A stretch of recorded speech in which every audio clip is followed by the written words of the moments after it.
Time and motion are very closely related elements. Motion occurs when an object changes location or position, but this is a process that happens over a period of time. So motion is directly related to the passage of time.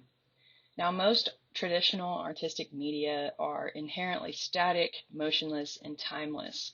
But events take place over time, so any artwork dealing with events, even if not motion itself, must address the passage of time. So time is the fourth dimension. It's invisible but highly important, and it can be made perceptible in art. Artists can use a variety of techniques to imply or create the illusion of motion and passage of time in their works.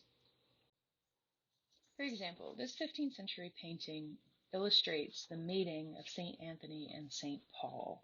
So St. Anthony was an early Christian ascetic. He practiced strict self-denial as a means of attaining a higher spiritual plane. And he thought he was the first to leave civilization behind to become a hermit in the desert in order to practice this Christian asceticism. But then he was told in a dream that he was in fact not the first, and that he should go and meet his better, St. Paul of Thebes. Now, on the way to meet St. Paul, St. Anthony ran into two demons in the form of a centaur and a satyr.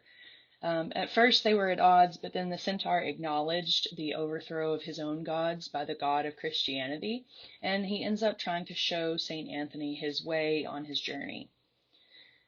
Now, the artist in his workshop had to solve a problem. How could they tell a whole story in a single painting? Well, they've done so by merging a series of episodes into this one composition, and we call this a continuous narrative. The key moments are shown during St. Anthony's progression through time and space. In the upper left, St. Anthony approaches the wilderness after making his decision to become a hermit. Then we see him in the upper right confronting the centaur.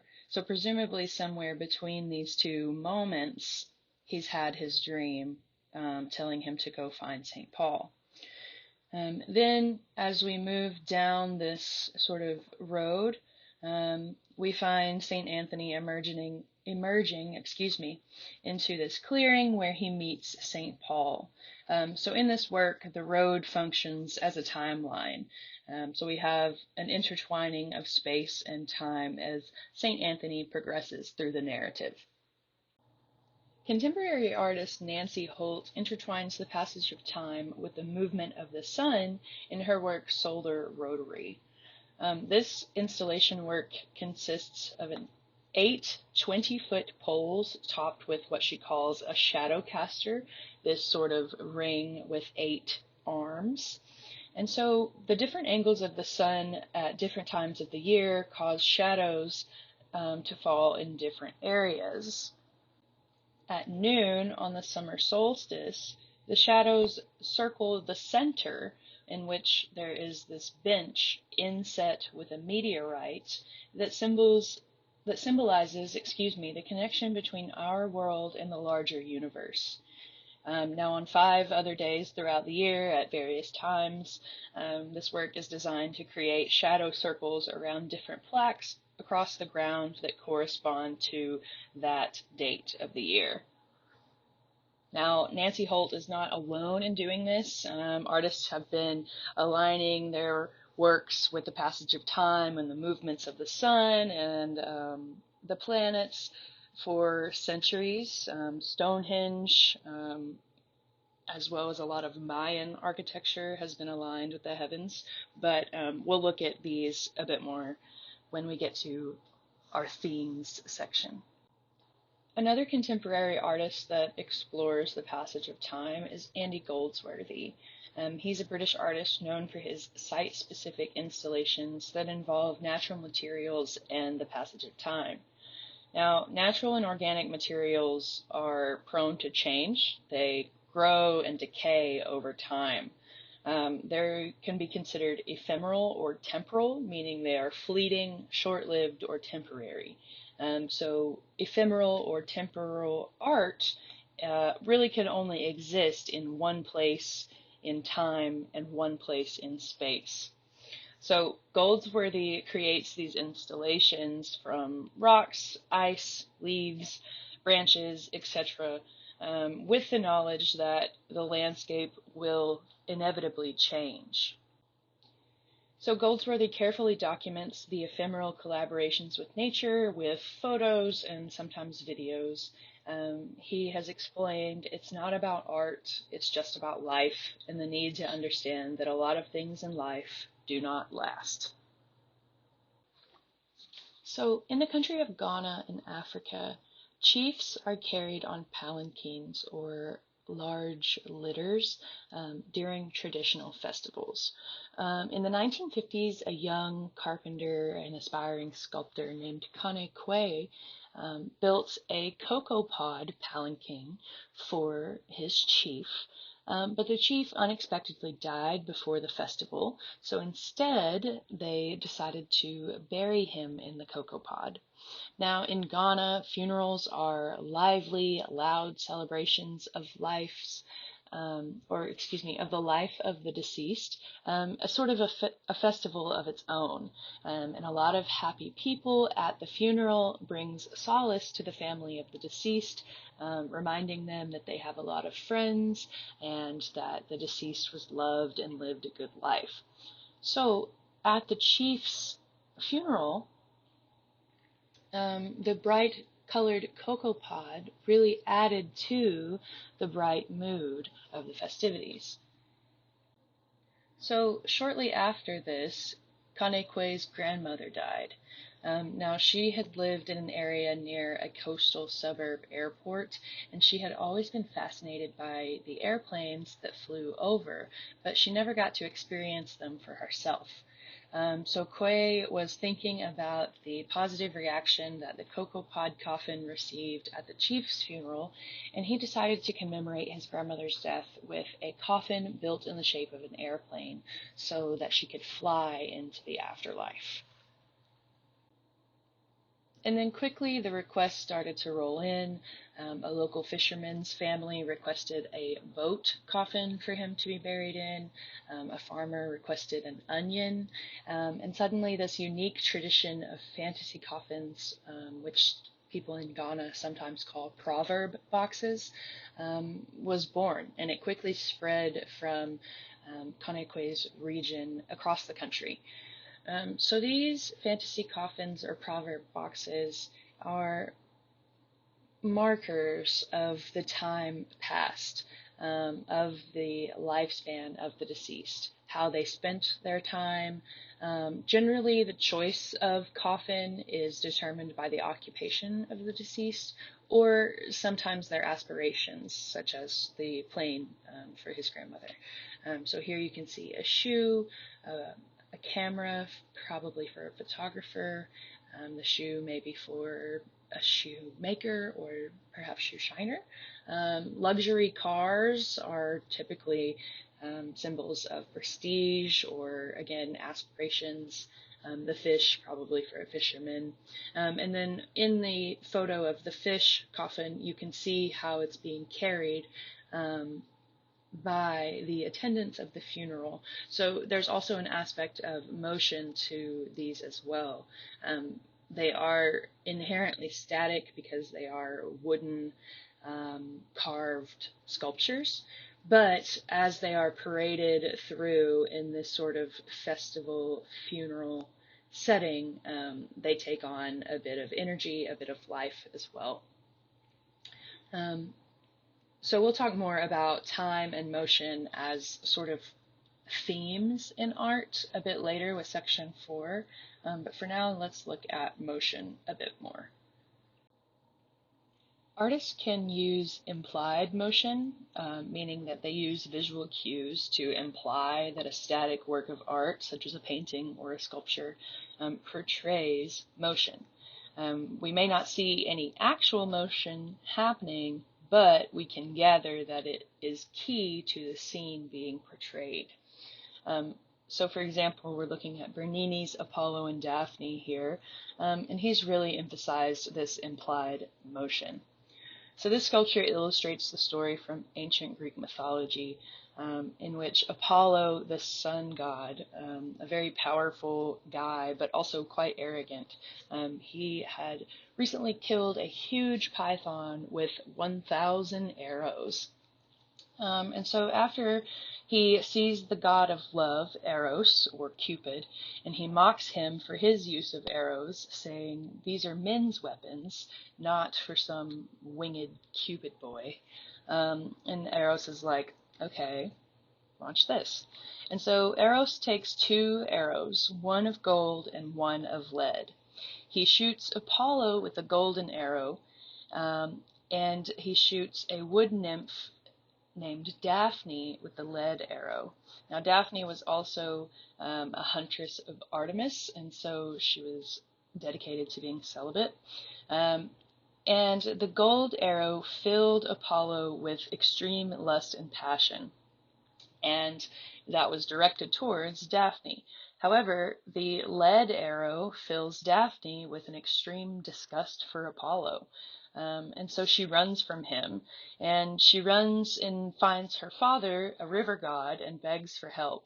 And he takes mercy on her, and at the very moment that Apollo catches Daphne, her father transforms her into a laurel tree.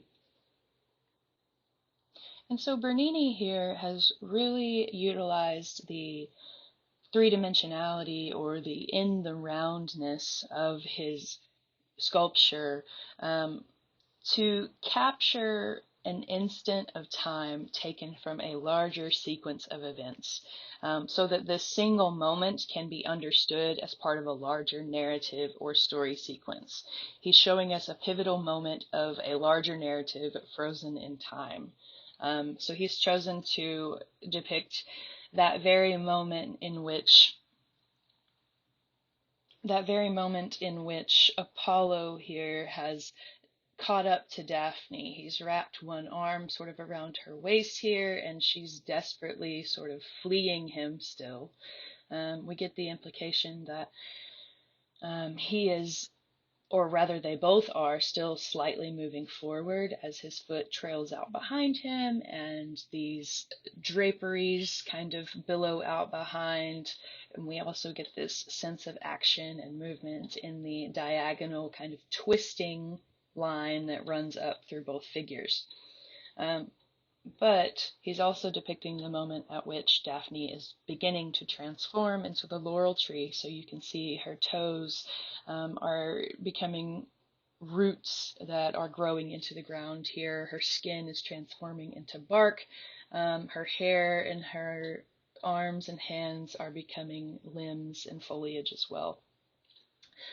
But you can see how he's using all of these various elements, the diagonal line of the drapery, the limbs, the hair, to convey action and motion of the moment. And again, to really freeze this single moment of a larger narrative. Now, in the early 1900s, the Italian Futurists found innovative ways to depict motion and speed. They thought these were among the most important new subjects for art in a new age of the machine. So here we have Giacomo Balla's Dynamism of a Dog on a Leash. We have this series of repeating marks that gives the impression of motion as it's happening. As if we can see several subsequent moments at once. So he's given us the dog's tail in 8 or 9 different positions simultaneously to communicate its movement through space over time. And again, with the feet, we have this series of quick strokes in several different positions that imply rapid motion. Also in the leash, this white implied line created with small dotted brush strokes that are placed closely together, and again repeated in about 4 different positions here to imply the motion. It's swinging through space as time passes. So this canvas is totally static, but the composition implies a continuous forward movement. Here's a work by another futurist artist, Umberto Boccioni. This is his Dynamism of a Soccer Player. Do you see a soccer player here? not so much. There's sort of a muscular calf perhaps here in the very center, but really this is all about movement or motion. The movement of the soccer player's leg and foot through space over time. Boccioni said, "To paint a human figure, you must not paint it, but you must render the whole of its surrounding atmosphere. Movement and light destroy the materiality of bodies." Artists can also create the illusion of motion using visual tricks that deceive the eye into thinking motion is occurring as time passes, but there is actually no motion happening. For example, optical art is a style of painting in which precise geometric patterns and high contrast juxtapositions of black and white or high key colors are used to create those visual tricks. Optical artists confound normal processes of perception. We're looking at Bridget Riley's Cataract Number 3, and if you focus on a single central point, it sort of creates an overall vibrating effect or kind of a wavy motion effect. The illusion grows from a natural physiological movement of our eye. Because the sharp contrast and high-edged forms are so close together, the eye cannot compensate for its own movement, and so it seems like the forms are moving. So early attempts to show moving images relied on stroboscopic motion. So when two or more images are repeated in a quick succession, they seem to fuse. This is because of what's called the persistence of vision. Visual sensations persist even though they are no longer physically in sight. And so to make a moving picture in this way, you first have to freeze movement in a still image. So Edward Muybridge created this sequence of a galloping horse in motion in 1887. He was an English photographer, and he lined up 12 cameras in order to capture 12 photos of a running horse. These cameras were connected to cables that stretched across the racetrack and were tripped as the horse ran by. So Muybridge spent about $42,000 on this experiment, but he was able to resolve a wager that the galloping horse had all four of its legs off the ground at one time, which we can see in the third frame up at the top row there. So really he was able to prove what the naked eye could not see. Prints of Muybridge's photos were published in Scientific American magazine, and they were published with instructions to cut them out and place them in a zoetrope, which was this child's toy that was sort of made in a cylinder with notches cut out to place such images in, and then when spun, the images kind of move into stroboscopic motion. And really, this kind of creates a very early version of like a GIF, right? And so this is what film and animation developed from. So film today is individual frames that are played in quick succession. I think contemporary films are typically about 24 frames a second, but that sort of depends. For the most part, so far, we've been talking about implied motion, but art and artists sometimes employ actual motion as well, in which objects physically move or change in real space and time. Kinetic art is a three-dimensional art that moves, propelled by air currents, motors, people, various things. And Marcel Duchamp's bicycle wheel, which you can see here, is really one of the earliest examples of kinetic art. Duchamp mounted a bicycle wheel on a stool, and so that it could be spun. And so this is a demonstration of actual motion, in this case propelled by a person. And Duchamp said that his idea from this was pretty simple. He put it together because he liked the way it looked and he was interested in the motion. Along the same lines, we have Alexander Calder, an American artist. In the 1930s, he set his sculptures in motion by creating mobiles, which is actually a name that was suggested to him by Marcel Duchamp. So mobiles are suspended moving sculptures, usually moved by natural air currents. Calders are so finely balanced that even the tiniest breeze results in motion. Um, these kinetic sculptures are made up of a series of counterbalanced abstract organic shapes that move independently from each other and are balanced on various points of an equilibrium so that they move easily. And the result is a constantly changing visual form. Theo Jansen, a Dutch artist, creates kinetic sculptures that seem to move by themselves, as if they were living beings. So he calls these strand beasts, which means beach animals, and he gives them titles that sort of refer to scientific categories or scientific names of species. So this is his Anomyrus humerus strand beast number 48 from 2009.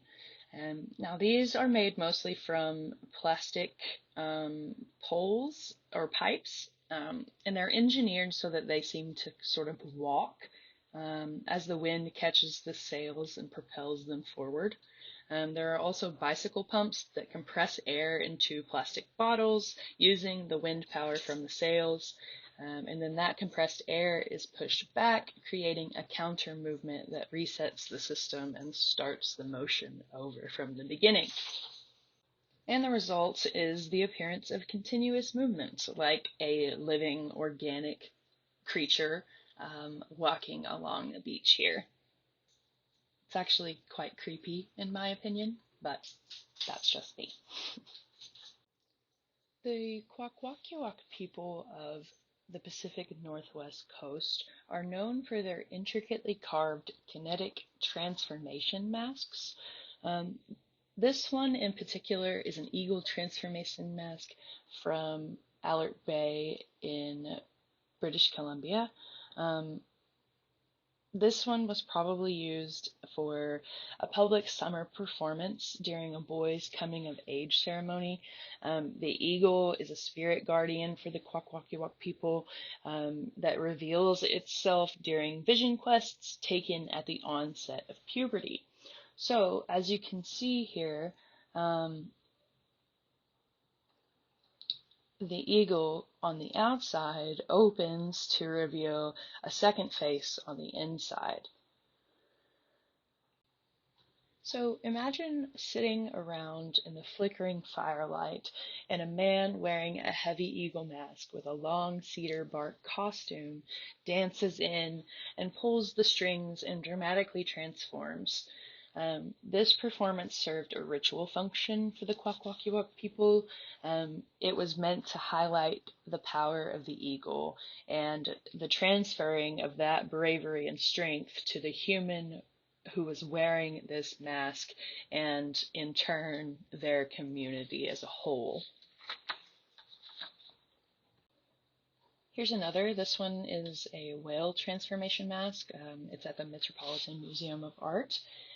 This one was likely used at a potlatch ceremony, which is a ceremony in which the host would display their status and prestige by giving away gifts to those in attendance. So these masks indicate social status, position. Only certain people could wear them, and they also refer to genealogy and ancestry. This particular whale mask, when the strings are pulled, it gives the impression of a whale swimming. The tail and flippers move up and down and in and out, and the mouth opens and closes. Here's another. This one is a baleen whale mask from the Brooklyn Museum, and it's 6 feet 9 inches long, so almost 7 feet long, quite large. This would have likely been worn by a chief during a winter potlatch ceremony to demonstrate his prestige and to help celebrate the bounty of the sea. The wearer would sort of put it on his back and manipulate the interior cords to control the fins and the mouth and the tail to mimic swimming, and then he could move up and down with his body to sort of mimic diving.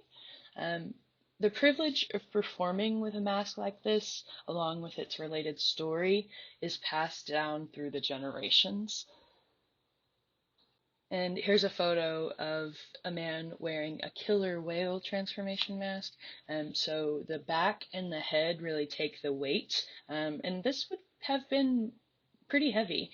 Um, but they have to be light enough that the wearer still has enough movement to swim. And then for the ceremony, they would have likely been draped in a sort of cedar bark robe or costume to hide the human figure below the mask. So performance art also emphasizes actual motion. It's a specific form of visual art that emerged really in the 20th century with the likes of Joseph Beuys and Alan Capro and John Cage, etc. And performance art really consists of the artist's intention being not to create an art object, but rather an experience that exists in a single place and time. Performance art is typically pretty theatrical, it's temporal and ephemeral, it doesn't last, and it's usually documented with photography, videography, sometimes writing or instructions on how they created the piece. The motion that we see in performance art is created by a person or people's bodies, but we're not going to get into performance art quite yet. We'll talk about that a little bit later in our media and processes section, and we'll kind of transition into the theme section with it as well, I think, is my plan. Either way, we'll talk about performance art more later.